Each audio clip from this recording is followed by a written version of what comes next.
Pasti dapat dong. tips-tips juga ya. Pasti. Dari Karena kan satu orang daddy ya. Betul, karena kan kita tuh nggak cuman kayak ngerjain wedding, pokoknya ngerjain wedding aja. Tapi kita juga role kita itu adalah as a consultant. Jadi kita juga mesti bisa ngarahin, mesti bisa ngasih insight ke para klien apa yang mesti what should we do agar hari H itu benar-benar semuanya tuh baik kayak gitu. Ada nggak sih kayak selama ngerjain wedding, karena kan mostly kan Juson ngerjainnya wedding ya, ya kan? Ada nggak sih challenge gitu, misalnya kayak menghandle klien yang mungkin requestnya, wow lumayan out of the box ya gitu? Pasti banyak ya, karena setiap couple itu kan pasti unik. Artinya mereka punya cerita sendiri, mereka punya background sendiri. Bahkan juga yang namanya wedding di Indonesia kan pasti melibatkan the whole family, ya nggak sih? Parents, siblings, bahkan ya udah di luar dari keluarga inti pun sering banget mereka juga memberikan masukan atau ide-ide mengenai pernikahan mereka. Nah, jadi satu keluarga dengan keluarga yang lain tuh dipastikan mereka tuh unik, gitu kan. Tapi kalau yang bisa dibilang ini benar-benar sangat menarik banget ya sebenarnya banyak ya. Aku nggak bisa cerita bahwa yang paling menarik kayak gimana, karena setiap couple itu punya cerita sendiri-sendiri, Rick Franz kayak gitu kan. Dan bagi aku ya itu adalah challenge gitulah untuk kita bisa apa yang menjadi dream wedding mereka itu bisa terrealisasi dengan baik kayak gitu. Menarik sekali. Kita selesaikan podcast ini, terima kasih. Udah gitu.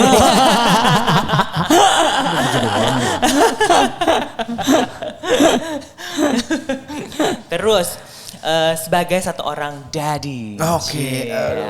Daddy. Aku jadi ingat anak-anakku nih. Hah? Jadi ingat anak-anakku yang di rumah. Yang disusui tadi ya.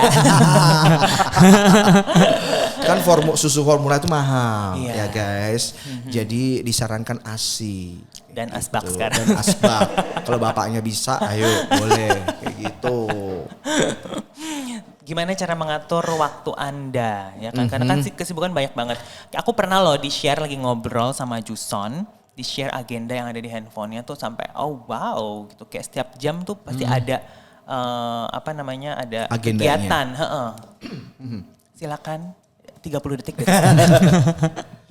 Nah itu juga another challenge. Maksud aku gini, ya mungkin teman-teman yang di rumah juga ataupun dimanapun pasti punya kegiatan-kegiatan yang tidak sedikit gitu kan. Kecuali ya lo pengangguran gitu ya. Gila. Kalau lo pengangguran sih kayaknya susah ya masuk Karedam ya. Bibirnya gimana? Gitu. Nah maksud aku gini, mesti pintar-pintar ya kan. Mesti pintar-pintar ngatur waktu dengan baik. Kayak salah satu contohnya ya, kapan kita punya waktu untuk keluarga, kapan punya waktu untuk pekerjaan, dan juga buat diri sendiri. Menurut aku itu penting. Kadang kita berpikir bahwa waktu buat diri sendiri itu waktu lo masih single aja. Waktu lo udah kawin atau lo misalkan udah punya pasangan dan berkeluarga. Nikah maksudnya ya. Kemudian lo udah gak punya waktu sendiri. Sebenarnya salah besar. Gitu loh. Karena kita akan menjadi orang yang sangat draining, kering gitu. Ngerti bahasa Inggris kan? Yang nonton pada tahu bahasa Inggris kan ya mestinya. Paradigm people Indonesia. tahu bahasa Inggris ya dengan bagus ya. Nah maksud aku kita sendiri as a personal, as a individual itu juga jangan sampai kehilangan waktu untuk sendiri juga gitu kan. Artinya gini, sebagai kepala keluarga, sebagai seorang businessman, kita juga sebagai seorang daddy kayak gitu kan, kita juga mesti siapin waktu buat diri sendiri. Kayak sebagai contoh, istriku tahu bahwa yang membuat aku pulang seger dan happy adalah ketika aku after gym. Karena hormon dari kita punya hormon kita yang bisa membuat kita happy pun itu akan keluar kan, bener nggak sih? Bener kayak gitu. Nah jadi pulang mungkin capek karena kita habis exercise, ya kan? Tapi seneng. Setelah hormonnya keluar. Hormonnya tuh disalurkan dengan baik kayak gitu kan. Nah itu salah satu waktu buat diri sendiri dengan baik juga. Ya gak sih kayak gitu. Nah balik lagi ke pertanyaan Erik tadi, gimana ya pinter-pinter waktu kayak gitu. the most important thing adalah kita harus mampu mengatur skala prioritas kita dengan baik. Kapan kita ngurusin kerjaan, ngurusin klien, dan kapan kita juga mesti tetap attach dengan our family, our wife, our kids kayak gitu kan, atau bahkan dengan teman-teman kita kayak gitu. Karena kalau itu semua nggak seimbang, ya yang ada kita jadi kecapean banget. Nah biasanya kalau jadi kecapean banget, stres. Nah kalau udah stres pasti semuanya nggak bener, uring-uringan dan sebagainya. Dan itu to be honest aku sering alamin gitu loh. Karena ya capek banget kan, udah capek dengan kerjaan, nyampe di rumah terkadang anak-anak masih pengen ngajak main kayak gitu-gitu kan. Tapi ya memang kita mesti ngatur waktu dengan baik, ngatur emosi dengan baik, ngatur prioritas dengan baik juga. Karena kadang kalau capek itu kan susah ya, moodnya jadi hilang, bener gak sih? Padahal begitu besoknya berarti kan waktu yang tadi itu udah hilang untuk kita bisa main-main sama anak kita, ngobrol sama istri kita kayak gitu-gitu. Nah salah satunya ya memang mesti disupport dengan olahraga yang baik juga. Karena kalau kita gak olahraga, kita gak fresh, kita gak sehat, pasti istirahat jadi kurang, dan kita juga udah nggak ada tenaga lagi untuk bisa punya waktu yang lain termasuk untuk keluarga itu.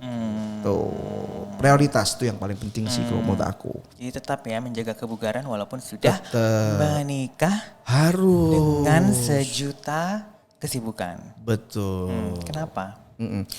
Karena gini ya, menurut aku orang selalu mikir bahwa ya lalu udah laku. Ya kan lu udah kawin gitu kan. Punya anak masa iya ngapain sih mesti nikah. Penampilan udah nikah ngapain sih mesti apa itu? Six pack, eight pack, mesti tetap bugar kayak gitu. Lu mau nunjukin ke siapa kayak gitu? Loh, bukan masalah nunjukin kayak tadi gitu loh. Nah, pasangan kita yang di rumah pun kan tetap pengen agar kita punya penampilan yang baik. Sehingga pada saat kita go out, kemudian pada saat kita berdua mungkin dengan anak-anak kita, pasti kita akan lebih happy juga ketika kita bugar dibandingkan ketika kita udah umur 40 udah bongkok, umur 50 udah diabetes, umur 60 udah pakai kursi roda atau bahkan tongkat. Nah, mumpung kita masih umur 30-an atau bahkan mungkin teman-teman yang masih belum 30 juga. Nah, rencanakan itu dengan baik. So even though kita nanti one day menikah atau bahkan saat ini udah menikah nih, tapi udah terlalu leha-leha. Gue udah nggak ada waktu buat gym nih, gue nggak ada waktu buat olahraga nih.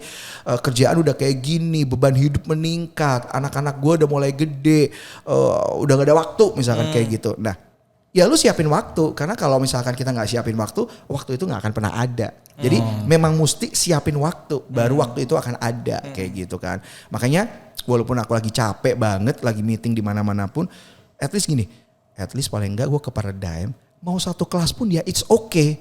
Padahal perjalanannya lebih lama daripada kelasnya, nggak apa-apa guys. Perjalanan misalkan sejam, 2 jam, gue ikut kelas cuma 45 menit, it's okay. Tapi pulang feel fresh, ada hormon happy tadi, dan pasti sehat. Kayak gitu kan, nggak gombior biasanya. Gimana bibirnya? Nggak gombior. Nah, gembiar.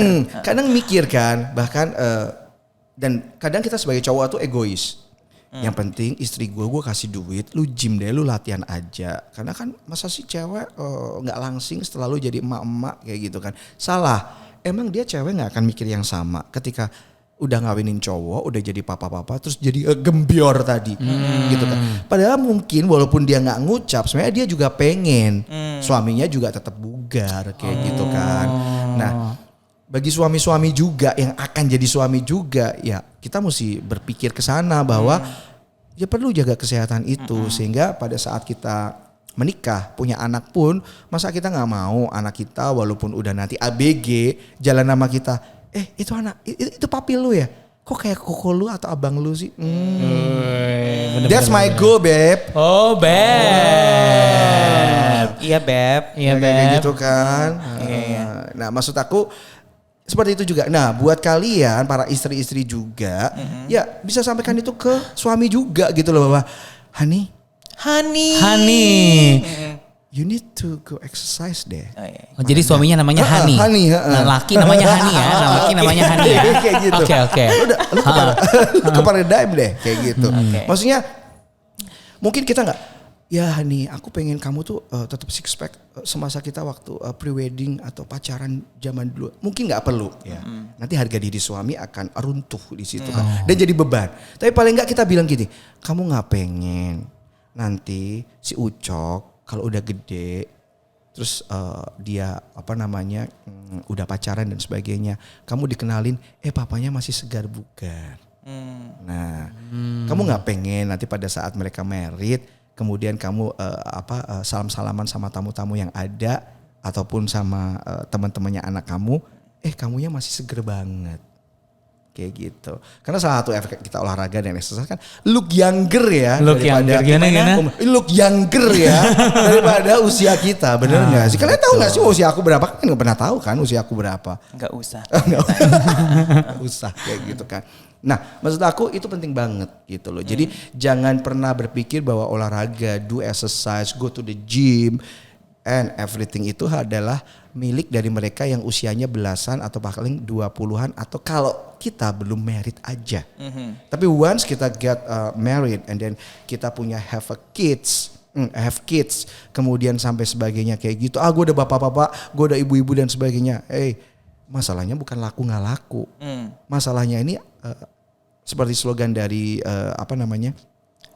Paradigm kan, it's your future. Apa emang kita nggak mikir ya our future akan seperti apa? Nah itu kan harus dipikirin sekarang, gitu. Future is belum terjadi kan. Nah lu mau future lu kayak gimana? Lu mau jompo, lu mau diabetes, lu mau asam urat dan sebagainya 10 tahun lagi. Ya lu siapin dari sekarang, gitu kan. Jadi nggak cuman pola gaya hidup sehat doang, tapi ya do exercise tadi, gitu. Wow, gitu ya. Bagus banget. Luar biasa. Tumben banget Juson ya. Aku kelihatan pinter kan di podcast kali ini. Bener. Udah pinter, ganteng. Bener. Apa sih? Jadi Hani tadi nama anaknya Ucok ya. Hani. Ucok ya. Disitulah letak kepintarannya ya. Kayak gitu. Aku nggak nyangka loh. Nggak nyangka kan, gila. Kalian tuh udah ngeblok aku waktunya itu udah dari 3 tahun yang lalu. Baru sekarang dapet jadwalnya. Kalian tahu kan betapa mahal hargaku dan waktuku itu. Salam buat Hani ya. Kalau aku mau bales tuh kayaknya terserah gitu ya. Terserah aja. Ya. Gitu. Ya enggak tuh. Jadi jangan pernah bilang ya, membership lu mahal ya Rick ya kayak gitu. Hey. Wow. Apa tuh? Hey. Emang mahal. Tapi it worth. Apa it worth? Bener. Buat Ucok, buat si Ucok ya kan, buat si Ucok. Worth it bro, sis. Kayak gitu loh. Sisnya gimana? Sis. Kayak gitu. Jadi lu jangan mikir duitnya, lu mikir resultnya. Investasi. Betul. Kalau lu nggak ngerasa itu ternyata balik modal kayak gitu, ya udah lu pergi dari gym itu. Bukan maksudnya. Maksudnya kalau lu nggak dapet result yang oke, berarti yang salah mungkin elu gitu loh. Males. Di gym ngobrol. Ya kan? Gibah. Tapi gak ada sih kalau di Paradigm di gym kebanyakan main handphone tuh kayak itu tuh si Angga. Kayak gitu. Ya iyalah resultnya gak ada gitu loh bro. Kayak gitu. Jadi iya gue gak spek ini, gue bayar beauty kemahalan nih kayak gitu. Ya lo main handphone terus kayak gitu. Kalau aku kayak misalkan latihan kayak gitu, enggak, aku gak mau main handphone. Frans tolong pegang handphone syuting aku. Nah kayak gitu. Ya di Paradigm itu semua staffnya itu sangat pintar dalam mengambil angle. Ya, jadi lo nggak usah khawatir. Lo letakin di pinggir atau bilang mas di pojokan ya mas ya, gue latihan, lu syuting, dijamin pasti lebih semangat. Oh pantesan dari kemarin tuh aku ada yang nyari siapa gitu, ternyata dia nggak available. Jadi itu pasti aku yang suruh. Oh ya itu pasti aku yang suruh. Aku pasti yang suruh. Tapi aku pecat loh. Tapi bukan salah dia ya. Aku tuh paling nggak suka selfie guys ya. Selfie wife itu aku nggak suka ya. Aku sukanya adalah mas mbak fotoin aku dari berbagai angle. Diva ya. Diva. Diva. Iya. Coba aku mau minta telepon dulu untuk cancel membership. Thank Jadi you loh nggak usah Juson. khawatir. Thank you banget untuk supportnya selalu. Sama-sama. Walaupun kamu menggemaskan sekali. Banget. Ya kan. Thank you Juson, sukses Thank you. selalu buat Juson Productions-nya. Thank you so much for having me. Ini udah 3 jam belum ya? Udah. Salam buat Hani ya. Di rumah aja nggak pakai hanya-hanian kayak gitu langsung namanya. Thank you. Nah buat Peredam People, thank you so much for watching Thank and you. listening. Kalau misalnya ada pertanyaan, ada feedback. Follow Instagramku dong. Boleh, apa namanya tuh? @Juzon Double? Z. Oh. Kalau tentang pekerjaan tadi Juzon Productions. Pakai? Pakai double Z dan pakai S di belakang. Oke. Bagian ini tolong di-cut ya. Ya, follow dan juga follow comment, subscribe dan di-share. Benar. Juga karena untuk komen-komen yang rajin kayak gitu biasanya udah ada voucher pernikahan dari aku, Rik. Jadi salah satu one of our favorite service adalah kamu hubungin aku bisa walaupun belum ada pasangan. Jadi benar-benar servisnya tuh A sampai Z. Jadi benar-benar kita ada departemen khusus comblang. Jadi kita akan. Lu apa sih wedding planner apa aplikasi cari jodoh? Jadi Gua bisa kok, bingung. Bisa ya? Bisa. Bisa juga. Jadi Ada asramanya. jadi deposit aja dulu ke kita. Nah nanti masalah dapat jodohnya atau enggak is okay. Itu berarti garansinya adalah di tangan Tuhan ya. Emang bagus banget ini ya. Jadi tapi kalau misalkan ternyata nggak ada berdapat is okay, nggak apa-apa. Tapi depositnya angus nggak apa-apa ya, kayak gitu. Oh iya. Ini Karena kan adalah kita udah usaha. bisnis model penipuan terbaru. salam buat Hani ya. Iya ya, kita mau closing dulu ya. Iya ya.